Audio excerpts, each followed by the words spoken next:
बड़ी खबर बांग्लादेश से है। बांग्लादेश में प्रमुख छात्र नेता शरीफ उस्मान हादी को सुपुर्दे खाक कर दिया गया है, तो बड़ी संख्या में लोग पहुंचे, जन सैलाब उमड़ा।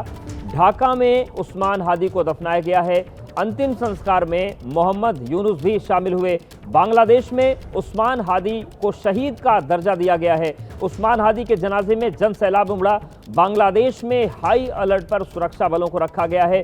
वहां पर बड़ी संख्या में फोर्स को तैनात किया गया है। साथ ही ड्रोन उड़ाने पर फिलहाल वहां के हालात को देखते हुए मनाही की गई है। तो बड़ी खबर यह है कि बांग्लादेश में प्रमुख छात्र नेता शरीफ उस्मान हादी को सुपुर्दे खाक कर दिया गया है। सिंगापुर में इलाज के लिए भेजा गया था, लेकिन वहां पर बचाया नहीं जा सका।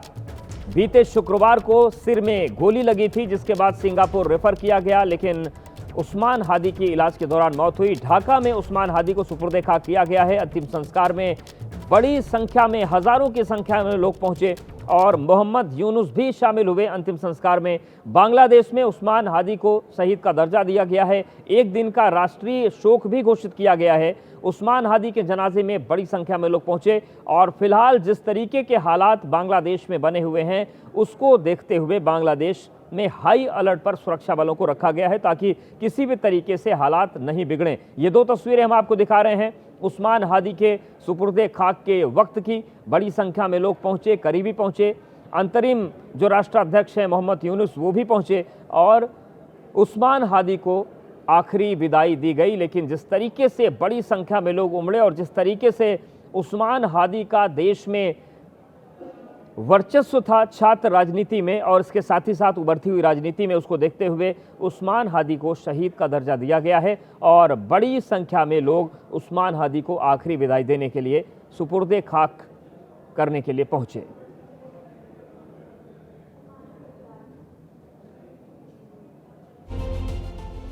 तो ये दो तस्वीरें आपको हम दिखा रहे हैं। आप देखिए, नजरुल इस्लाम की कब्र के पास हादी को दफन किया गया है और दूसरी तस्वीर आप देखिए, कितनी बड़ी संख्या में लोग पहुंचे और अपनी आखिरी विदाई दी। दरअसल बीते शुक्रवार को उस्मान हादी पर गोली चली थी और वो गोली सीधे सिर में लगी थी। गंभीर हालत को देखते हुए सिंगापुर भेजा गया था उस्मान हादी को इलाज के लिए, लेकिन वहां पर बचाया नहीं जा सका और उस्मान हादी की मौत हो गई। उसके बाद सिंगापुर से बांग्लादेश शव को लाया गया और नजरुल इस्लाम की कब्र के पास उस्मान हादी को दफन किया गया है। तो सबसे बड़ा सवाल अब बांग्लादेश में यही बना हुआ है कि जिस तरीके के हालात वहां पर बने हुए हैं, क्या वहां पर स्थितियां सामान्य हो पाएंगी। और ये तीन तस्वीरें हम आपको दिखा रहे हैं। बांग्लादेश के नेता उस्मान हादी की नमाज जनाजा में शामिल होने के लिए दोपहर ढाका के राष्ट्रीय संसद भवन के पास स्थित मणिक मियां एवेन्यू पर लोगों का सैलाब उमड़ पड़ा। समाज के अलग अलग तबकों से हजारों लोग इस जनाजे में शरीक होने के लिए पहुंचे। कई लोग जुलूस के रूप में आए और हादी के लिए न्याय की मांग के नारे भी लगाने शुरू कर दिए। इसी बात की आशंका वहां पर सुरक्षा बलों के है और इसीलिए वहां पर हाई अलर्ट पर सुरक्षा बलों को रखा गया है। इस दौरान कई लोगों के रोने की तस्वीरें भी सामने आई। जनाजे से पहले मणिक मियां एवेन्यू और संसद परिसर में ड्रोन से ली गई तस्वीरों में भारी भीड़ नजर आई, जिससे यह साफ है कि हादी की मौत ने देश भर में गहरी प्रतिक्रिया पैदा की है। सुरक्षा व्यवस्था को देखते हुए प्रशासन ने विशेष इंतजाम किए थे। मणिक मियां एवेन्यू में प्रवेश द्वारों पर कड़ी जांच की गई। सेना ने इलाके में गश्त की, जबकि पुलिस, रैपिड एक्शन बटालियन और सेना के जवान बड़ी संख्या में तैनात किए गए, क्योंकि वहां पर जिस तरीके के हालात बांग्लादेश में बने हुए हैं, उसको देखते हुए स्थितियां अभी भी संवेदनशील बनी हुई हैं।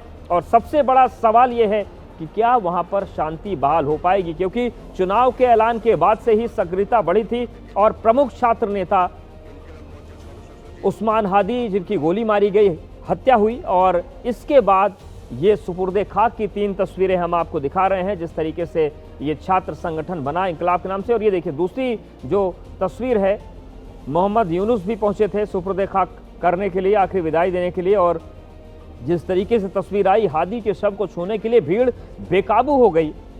तो उस्मान हादी के जनाजे में मोहम्मद यूनुस पहुंचे, वहीं दूसरी तरफ जो जनता थी, जो लोग थे, वो इस कदर बेकाबू थे कि शव को एक बार छूने के लिए भीड़ पूरी तरीके से बेकाबू नजर आ रही थी। हालांकि इस बात का अंदाजा बांग्लादेश के जो प्रशासन है उसको पहले से था, इसीलिए बड़ी संख्या में सुरक्षा बलों को तैनात किया गया था ताकि हालात बिगड़े नहीं। तो बांग्लादेश में छात्र नेता और इंकलाब मंच के संयोजक उस्मान हादी को अंतिम विदाई दी गई और उसी विदाई की ये 2 तस्वीरें हम आपको दिखा रहे हैं कि किस तरीके से आज ढाका में बड़ी संख्या में लोग पहुंचे थे।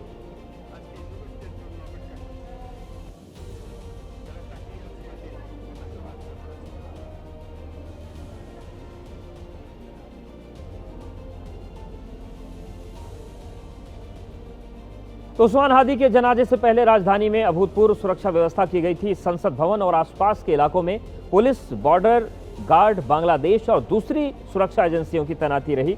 2 दिनों तक चले हिंसक प्रदर्शन के बाद शनिवार को ढाका में शांति देखी गई और आप देखिए बांग्लादेश का जो झंडा था वो झुकाया गया। एक दिन का राष्ट्रीय शोक देश में घोषित किया गया है। राष्ट्रीय ध्वज आधे झुके रहे, जिसमें भारत में मौजूद बांग्लादेश का दूतावास भी शामिल रहा। इसके अलावा अलग अलग धार्मिक स्थलों पर विशेष प्रार्थनाएं की गईं। शरीफ उस्मान हादी को 12 दिसंबर को ढाका के विजयनगर इलाके में रिक्शा से जाते समय गोली मारी गई थी और आप देखिए एक दिन का राष्ट्रीय शोक घोषित किया गया है और आधे झुके हुए झंडे की हम तस्वीर आपको दिखा रहे हैं। इसके साथ ही साथ उस्मान हादी को शहीद का दर्जा भी दिया गया है। साथ ही जिस तरीके से जो इंकलाब मंच है, छात्रों का जो सबसे बड़ा संगठन, उसके संयोजक उस्मान हादी को गोली मारी गई थी। 12 दिसंबर को ढाका के विजयनगर में यह घटना हुई थी।